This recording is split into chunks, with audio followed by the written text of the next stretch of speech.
Have you ever cooked meat that looked amazing in the pan, smelled great, but ended up tough and chewy on your plate? You chew and chew, wondering what went wrong, even though you followed the recipe. Stick with me because there's a simple kitchen habit most people never hear about that can completely change how your meat turns out. This isn't a fancy chef trick or something you need special tools for. It's already sitting in your kitchen, and once you learn how to use it the right way, you'll never look at tough meat the same again. Tender meat isn't just about taste, it's about enjoying your meals, saving money, and not feeling disappointed after cooking. A lot of people think tender meat means buying expensive cuts or cooking for hours, but that's not always realistic for everyday life. Most of us are cooking after work, tired, hungry, and trying to eat better without spending a fortune. We buy chicken breasts, lean beef, or budget-friendly cuts, then wonder why they come out dry or rubbery. Today, I'm going to show you a simple method that helps tenderize meat fast without changing the flavor when done correctly. You'll learn what baking soda actually does, how to use it safely, and why restaurants quietly rely on this trick all the time. This isn't about turning your kitchen into a science lab. It's about cooking smarter and making healthy meals more enjoyable. Let's start with why meat gets tough in the first place, because once you understand that, everything else makes sense. Meat is made up of muscle fibers. When those fibers hit heat, they tighten up, squeeze out moisture, and that's when meat starts to feel dry and chewy. The leaner the meat, the more this happens. Chicken breast, sirloin steak, pork chops, and shrimp all have very little fat to protect them. That's why they're healthy choices, but also why they're easy to mess up. Most of us are trying to fix this by cooking longer or adding sauce at the end.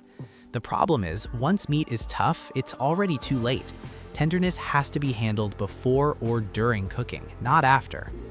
This is where baking soda comes in. Baking soda changes the surface of the meat in a very specific way. It slightly raises the pH level on the outside of the meat, which makes it harder for the muscle fibers to tighten up when heat hits them. When the fibers don't tighten as much, they hold on to more moisture. More moisture means juicier, softer meat. That's the goal.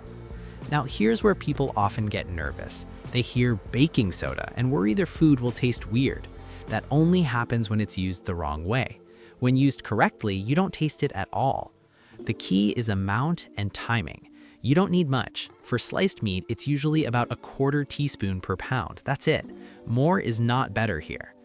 This method works best with thinly sliced or bite-sized pieces. Think stir-fry beef, chicken strips, shrimp, or pork slices. It's not meant for whole roasts or thick steaks. You lightly sprinkle the baking soda over the meat and toss it so it coats evenly. Then you let it sit.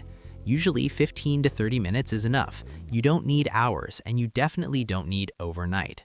After that, and this part matters a lot, you rinse the meat thoroughly under cold water. This removes any leftover baking soda so there's no aftertaste. Then you pat it dry and cook it as usual.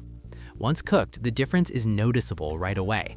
The meat feels softer when you cut it, it chews easier, it stays juicy even if you cook it a little longer than planned. This is why stir-fry meat feels so tender compared to home cooking. It's not magic, it's technique. Let's talk about which meats benefit most from this method. Chicken breast is a big one. It's healthy, high in protein, and also one of the easiest meats to overcook. Baking soda helps it stay tender even in a hot pan. Beef is another great candidate, especially affordable cuts like flank steak, skirt steak, or top sirloin. These cuts have great flavor but can be tough if not handled correctly. This method helps break that barrier. Shrimp also benefit, especially if you've ever had shrimp that turned rubbery in seconds. Baking soda helps keep them plump and juicy, which makes a big difference in texture. Now let's clear up a common mistake. Baking powder is not the same thing. Baking powder contains baking soda plus other ingredients. You want plain baking soda only. Another mistake is skipping the rinse. If you don't rinse it off, the meat can taste slightly soapy or bitter.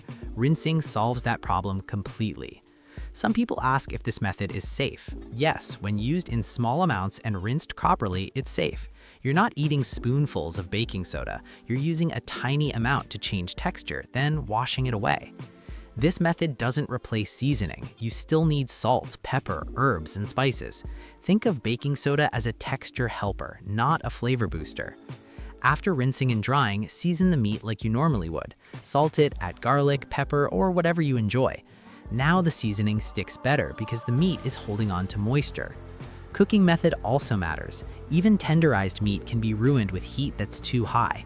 Medium-high heat works best for most quick cooking meats. You want a nice sear without burning the outside. Using a little oil helps too.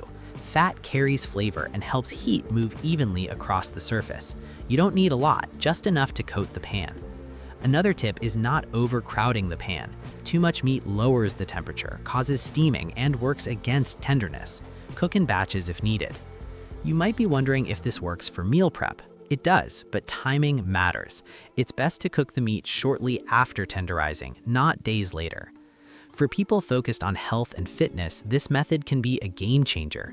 When protein tastes better, it's easier to stick to healthy eating.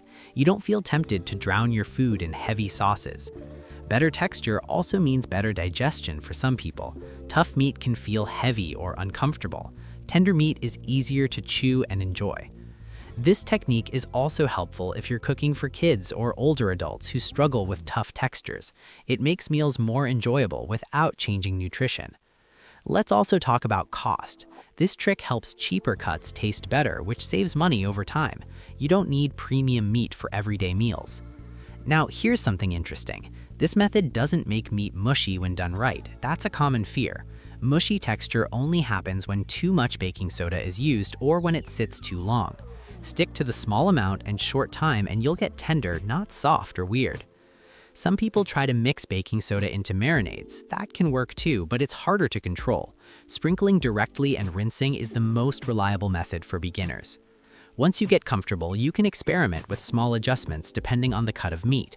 Thicker pieces may need a few extra minutes. Very thin slices may need less.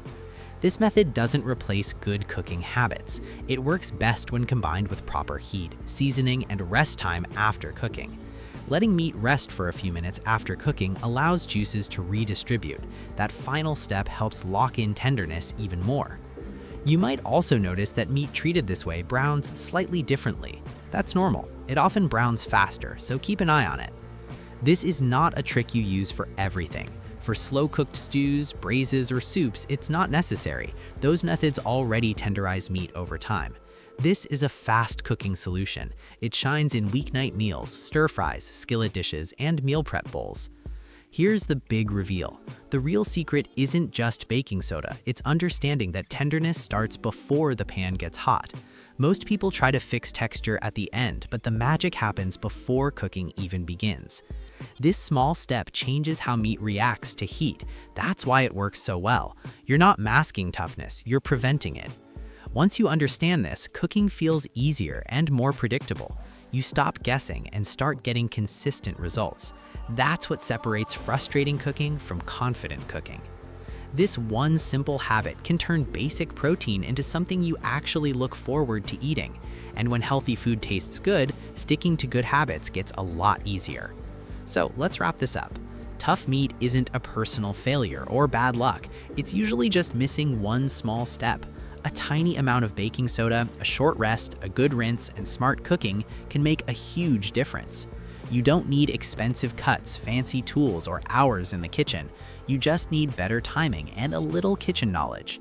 This method is simple, affordable, and powerful when used correctly. If this tip helped you, hit the like button so more people can learn it too. Subscribe for more simple health and cooking tips that actually work in real life.